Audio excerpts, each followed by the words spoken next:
We think. I mean, if you want to know what's wrong with liberals, no, I'm sorry, I had to take it there. I had to. Wait, it's like the bottom turtle, man. I see him. It's Moby Dick. It's like, what's wrong with liberals, man? Tell us. Well, I mean, it's that they operate under the conflict between the perception that they live in a fixed pie and the fantasy that the pie is never ending. I mean, the dissonance in their thinking is hysterical, right? I mean, those two things are polar opposites. They don't exist together, right? Right. So the only way they did deal with this cognitive dissonance, which is basically a desire for utopia, is that they blame it on oppression. I mean, like I said, they have the minds of children, but they're verbally articulate, and they receive continuous positive reinforcement from other idiots. Well, we wonder why it's so successful to use the Abrahamic method of deceit, which is social construction of deceit or divergence from reality, in order to war against the laws of nature, which is what all Abrahamic and feminine was. They're warring against the laws of nature. Well, when you're females, you're trying to coerce men into getting shit for you because so that you can that you'll fuck them for the privilege. Then and men can get why are we addicted to heroin? Because it's the same result as sex. Well, I mean, it all makes fucking perfect sense why this goddamn cooperative nonsense between male and female work, right? But you can't take the women seriously. I mean, it's like I fear that I'm going to get in trouble for passively listening to you and not objecting strenuously. It's like because it's like this. The issue is not that whether or not Kurt is right on this subject matter. It's just expressions of understanding. All right. Yeah, but it's so easily solved. I learned, this is what I learned from healthy women in Ukraine and Russia, is that my job is to love, your job is to provide. Okay, that's the physics of the relation, and that works. And it works. And they don't say they say I'm a woman. I need to have emotions. I have emotions. The emotions must come out, or I will be a bad, I will go crazy, basically. They don't say that, but I will be unhealthy. And they're right. So the thing is, you don't take men seriously in the disciplining of children unless they get really out of hand, or the teacher, right? You just don't. I mean, you don't take men seriously, because I would just hang my baby over a toilet and leave it there for 2 years because it's such an annoying thing, right? But mothers don't have that intuition. Well, you don't take women seriously about politics either. So you don't, it's like, I always take women with me everywhere when I'm in business, because the read they get on the room is the opposite of the read I get. I will see all the facts. Up on the vibes, man. They're picking up on some vibes. I will get all the facts, and they will get all the feels. And you want that information. You just have to tell them not to interject when you're making people uncomfortable, because part of getting to truth is making people uncomfortable. That's right. And then saying it's okay. We're okay, even if we're uncomfortable. That's right. And so, people, so my basic, so in other words, the same problem is true in our intersexual relations and our interpolitical relations, as is true in our mathematical concepts, is that we have a premise of a falsehood of universality, or simplification. It's simply false. That's right. I want to go back a little bit, because it's like you said a good thing that was useful, which is I think that the appropriate label to apply to the lies is this social constructionism, which is the premise that we can and should arbitrarily create a reality, which is a simulation of what we imagine the world should be like, as opposed to conform to what it actually is like. Yeah, I mean, what it is there's a value in coherence in in the eradication of conflict over that which is perceivable at empathic scale, Wow, right? that was a mouthful right there. But that's the answer. Whereas the problem is they're trying to apply the instrumentation of empathic scale to systemic scales. In other words, things that are not regulable or controlled. So they're taking a tool beyond its utility, just like mathematicians are trying to take a tool beyond its utility, just as people are taking Keynesian economics beyond its utility, or religion beyond its utility. Things have a window of utility. All these different frames, these paradigms have an instrumental window of utility. But any window like that which serves a reproductive, genetic, sexual, whatever class interest is going to have a point of failure, because the whole purpose of having that interest is to explore opportunities that are offset by the opportunities going the opposite direction by the opposite position, and so that you can find a compromise that gains capital. In other words, the base of the pyramid is, we're always trying to increase that, because the base of the pyramid is the possible energy consumption and transformation. But the only kind that's equilibrium and sustainable is one that's a compromise or a trade. Because of all the things that we discover that would be useful for us, only some of them are equally useful for the other side. So it's always better to invent technological benefits on the masculine side, because it always increases the consumption for the feminine side, right? I mean, you're always producing that. So that's just an example. It's always useful to discover new means of caretaking on the feminine side to generate demand for innovation and adaptation by the masculine side. I mean, there's a reason men are more widely dispersed than women, and men invent pretty much everything, right? There's a reason that men form hierarchies so they can organize to pursue complex ends, versus women organized to pursue caretaking or simplified ends, or simple homogeneous ends.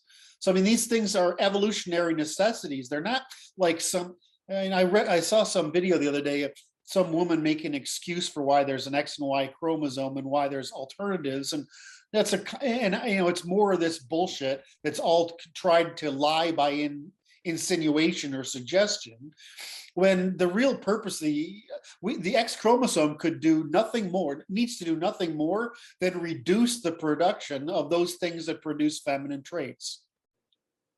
Right? Because if the same energy is devoted to the same organization, but without the same rate of production of different proteins, etc., or different regulations, then the answer is that energy is going to go in the direction that it can. In other words, it's going to follow the force it can, and you're going to get an exaggerated female, which is what a male is. And we are super females, if you want. I mean, the female is the base, and men are super females, and that's just, and we fill out the distribution. But as a system of calculation, if you stop looking at it as I want to be right, my intuitions need to be right, what works for me needs to be right.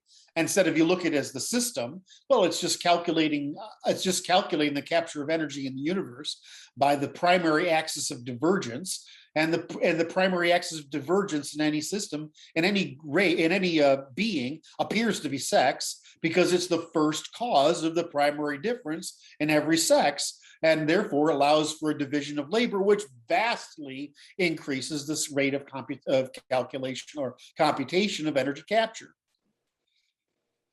Yes. No, what's funny that when I listen to the conversation, and I appreciate it, is that the generalization for conversational purposes of masculine and feminine and categorization of such a nature is like, I was thinking about the simplicity of but many people in the public, which is to say that they will misinterpret that, and as generalizing in a way that it is not intended to generalize, which It is generalizing at the scale where it's expressed. right. So in other words, this is what the problem with racism. If you and I are talking, I really don't give a shit because the fact that we're talking means it doesn't matter. Right? But politically it matters. Right? It's the same thing for male and female differences. Right. It's the same thing for the fallacy that men and women are equally performing in the workforce. Right. Well, we're measuring task performance. That's where we are least marginally different. Now, do risk performance and predictive performance Right. and loyalty performance and innovative performance. There's no women. Well, why? Well, there's the same reason there's no, anyway, it's just. Oh, no, it's interesting because it goes to this, it's like social constructionism, deliberate misinterpretation, and false interpretation or defective interpretation for private gain or gain, other gain. Just for discount, they feel, they don't think. Mhm. Right. And so the feeling is that they're getting a discount, which is good for everybody. In other words, it increases the feeling of the potential of hyperconsumption. But all they're really doing is being a horse with blinders on so they don't see the wolves. It makes you feel better. Huh? It makes you feel better when you're going through the rough woods, right? You wear the Well, I mean, blinders. and they're more neurotic, they're more impulsive, and right.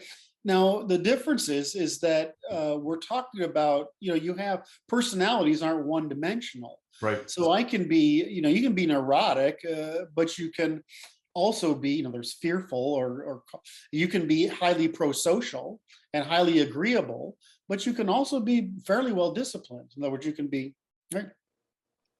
So you can have high openness. So the thing with liberals, what they call openness is just hyperconsumption. In other words, they're ignoring costs, right? And so that they can hyperconsume. And the conservatives, we work the opposite way. We are extraordinarily sensitive to costs, which is we have disgust response, we have loyalty responses, we have purity responses. We have all these things that the liberals just don't have. And so, you're really talking about their specialized tools, and we're general tools. And they can't deal with the fact that they think they're general tools, and we're specialized tools. Yeah, it's like it's an intuitive. It's really easy to simplify the world down to caretaking, right? It's like it's childlike, right? It's motherly. You can be as dumb as fuck because you're not trying to make any compromises. You're not trying to calculate how to maintain these things in the broader system.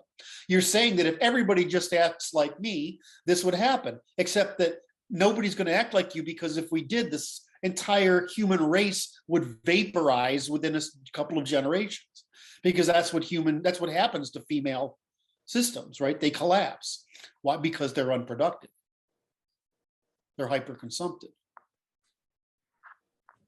It's not, this is the thing, when I say we're bots, I'm just trying to make people aware of the software or the hardware, the firmware, so to speak, that we're running on, and so that we can stop being bots.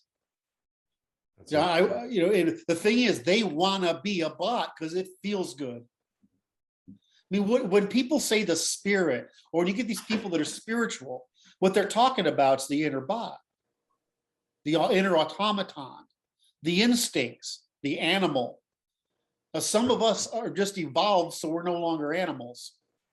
But those people that are intuitionistic, and they're impulsive, and they worry about how those people are still animals. And so my point is, what's the demarcation between human and animal? Well, my position is it's the ability to think rationally. In other words, truth. It's every truth before whatever else, and duty before whatever else, because that's for the common good. So you need truth and duty before anything else. Well, truth, duty, and reciprocity before anything else. Well, they don't do that because they actually don't think, they feel. And we're trying to reason with people who don't think. And they said that, and What's amazing about it is this: is they think they think. they don't, because their thing is that if it feels wrong, it's irrational, because they can't tell the difference between truth and good or false and bad. They can't tell the difference. So they're just, like I said, they're animals. And so we wonder why paternalism evolved and was necessary. There's a reason men are at the top of the power pyramid everywhere, because if they weren't, women aren't rational. Their intuitions don't scale beyond the people they directly know.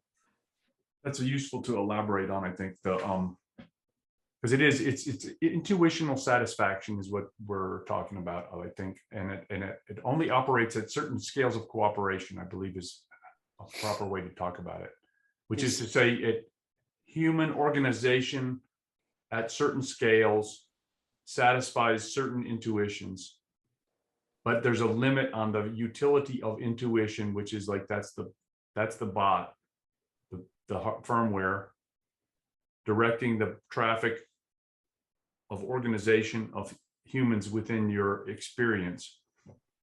But it doesn't scale the same. Different intuitions scale differently, and it's like I think you're saying that the division of labor in time, perception, cognition, the division of time into division of perception, cognition, advocacy, and labor. Right? We divide up time. And if you look at the solipsistic female spectrum to the autistic male spectrum, it's just a division of time. And if you look at how the brain is organized between men and women, it's the men are organized for overtime, basically ignoring local stimuli, and females are organized for in time. And it's really quite simple. And evolution did that for a reason. And and if people start going, oh, but look at this reptile or this platypus or whatever that doesn't have this same thing we have. I'm like, yeah, and they're all genetic dead ends. I mean, you're going to find a non-genetic dead end without a sexual division of labor. Right. You get weird ones. What's the fish that the male fish? It changes from a female to a male. Right. Yeah. I mean, it's like, well, that's strange. Yeah, but they're dead ends because they can't calculate. Yeah. They're dead ends, right? Because there's no way to. So in other words, that thing that you're talking about is, well, it doesn't always have to be that way. I'm like, no, that's evidence it has to be that way because they're dead end. That's a fascinating logical. That is yes, but it's like when you're looking at human beings, right? Human beings are hyper adaptive compared to every other life form that we know. Of course, oh yeah, absolutely. And it's like the so any example that is not a human beings is dead ends from a human perspective. I mean. Relatively, not absolutely. Yeah, I mean, in other words, their window of opportunity for future increase in adaptation is narrower. Yes, much more narrow than so narrow from a human perspective. It looks like a dead end from here. Yes.